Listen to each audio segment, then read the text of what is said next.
اپنی اولاد کو قرآن پڑھانا سکھاؤ، اپنا ذہین ترین بچہ راہ خدا میں ڈالیں، اس کی تربیت کریں، اس کو کہیں بیٹا میں تمہیں روزی روٹی کے لیے نہیں پڑھا رہا، تمہیں اللہ کے دین کے لیے پڑھا رہا ہوں۔ امام شافعی کی ماں نے جب امام شافعی کو روانہ کیا نا تو وہ گئے جا کے امام مالک کے پاس پڑھتے رہے۔ جس دن امام شافعی فارغ ہوئے لوگوں نے امام شافعی کو اتنے انعام دیے، کئی اونٹ انعامات سے بھر گئے۔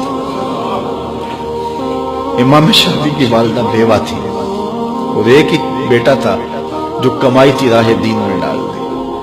تو جس دن امام شافعی کئی سالوں کے بعد واپس آئے تو آپ کی خالہ اور آپ کی ماں امام شافعی کو لینے کے لیے مکہ سے باہر، شہر سے باہر آئیں تو ایک قطار اونٹوں کی نظر آئی۔ تو امام شافعی کی ماں نے دیکھا کہ یہ اونٹوں کی قطار کیسی ہے، تو کسی نے کہا یہ تیرا بیٹا آ رہا ہے اور اس کو اتنا مال و انعام دیا گیا ہے کہ وہ مالا مال ہو گئے۔ امام شافعی کہتے ہیں جب میں آیا تو میری ماں ایک ریت کے ٹیلے پہ بیٹھی تھی، میں نے چھلانگ لگائی،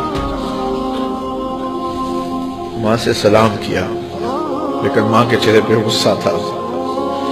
میں نے کہا امی میں حضور کی حدیثیں پڑھ کے آیا ہوں، کئی سالوں کے بعد آیا ہوں، تو آپ ناراض لگتی ہیں۔ تو کہا کہ میں نے تجھے رسول کی حدیثیں جمع کرنے کے لیے بھیجا تھا، مال جمع کرنے کے لیے تجھے بھیجا تھا۔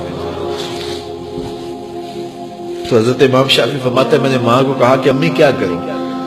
تو ماں نے کہا کہ بیٹے جو بھوکے ہیں انہیں غلہ دے دو اور جو ننگے ہیں انہیں لباس دے دو۔ تو امام شافعی نے صرف چند درہم جیب میں رکھے، باقی وہاں کھڑے کھڑے سب راہ خدا میں خیرات کر دیا۔ ایک بیوہ کا یتیم بچہ آج آ رہا ہے اور اتنا مال، ماں کو تو نہال ہو جانا چاہیے کہ میرا بچہ دین بھی پڑھایا اور اتنا مال و دولت بھی لے آیا، لیکن کہا شافعی تجھے میں نے دین پڑھنے کے لیے بھیجا تھا، دنیا کے لیے نہیں بھیجا تھا۔ تو جب مائیں ایسی ہوں تو پھر بیٹے امام شافعی ہی بنتے ہیں۔ تو اپنی اولاد کے سینے کے اندر دنیا کی جو رغبت پیدا ہو جاتی ہے اس کو نکالنے کی کوشش کریں۔ یہ دائیں بائیں پھیلے ہوئے محل، کوٹھیاں، دنیا داریاں، یہ چمک دمک دیکھتی ہیں نا اولادیں۔ تو میں نے دیکھا مدارس دینیہ میں پڑھنے والے علماء کے بیٹے، پیران عظام کے بیٹے، وہ بھی دنیا کی چمک کے پیچھے دوڑتے ہیں۔ اور میاں تم کیوں دوڑتے ہو؟ تمہارا سب سے بڑا سرمایہ محمد عربی کا دین ہے۔ یہ کیوں دیکھیں دنیا کو؟ کیا ہوتی ہے دنیا کی چمک؟ ہماری تو ساری عزت حضور ہے۔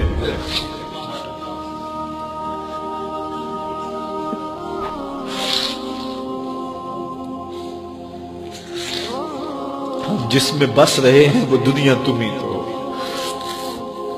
تو ایک عالم دین کو، ایک دیندار شخص کو اپنی اولاد کے سینے سے حب دنیا نکالنی چاہیے۔ تو امام شافعی کی ماں نے کہا بیٹے اس کو خیرات کرو، میں پھر تمہارے اوپر راضی ہوں۔